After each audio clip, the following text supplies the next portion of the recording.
আরে আরে মালতী, হ্যাঁ দিদি। মোমবাতিটা নিয়ে আয় তো, লাইট চলে গিয়েছে। হ্যাঁ দিদি, আনছি। ইনভার্টারটা খারাপ হয়ে গিয়েছে। ইনভার্টারও আছে? কে? কোন ক্লাসে পড়ে আপনার ছেলে? ক্লাস 10-এ পড়ে। কেন? সত্যি ক্লাস 10-এ পড়ে নাকি কোথাও কাজবাজ করে? কি বলতে চাইছেন আপনি? পরিষ্কার করে বলুন। আমি এটাই বলতে চাইছি, যদি আপনার ছেলে কোথাও কাজ না করে তাহলে আমার মেয়েকে 5,000 টাকার ফোন কি করে গিফট করলো? 5,000 টাকা কোনো কম টাকা নয়। আমি নিজেও কোনোদিন এত টাকার ফোন কিনিনি। বাচ্চা ছেলে, হয়তো ভুল করে ফেলেছে।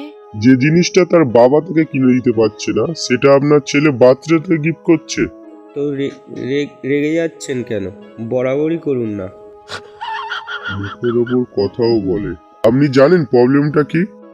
ফোন পছন্দ হয়নি আপনার মেয়ের? একটা কাজের লোকও এত টাকা কামায় না যেটা আপনার ছেলে ফোন গিফট করেছে।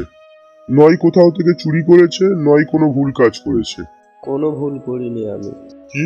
কোনো ভুল করিনি আমি। 3 মাস ধরে টিফিনের টাকা বাঁচাচ্ছিলাম, আর 200 কম পড়ে গিয়েছিল, যেটা মার পাশ থেকে নিয়েছি। কি কি বললে ফের বলো? দেখুন দাদা, বেটা পাশ থেকে নিয়েছি না, বলো পাশ থেকে চুরি করেছি।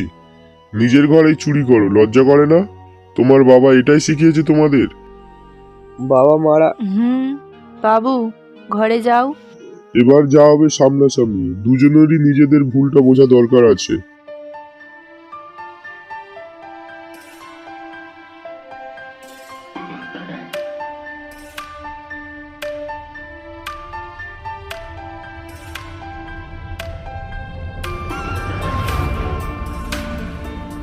বল, কে দিয়েছে তোকে ফোন?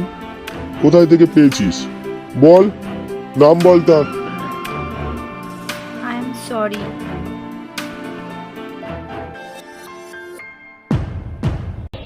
বন্ধুরা, ভিডিও ভালো লেগে থাকলে লাইক করো, এমন অনেক ভিডিও দেখার জন্য চ্যানেলটিকে সাবস্ক্রাইব করো। দেখা হচ্ছে নেক্সট ভিডিওতে, ততক্ষণ সবাই সুস্থ থেকো, ভালো থেকো, বাই।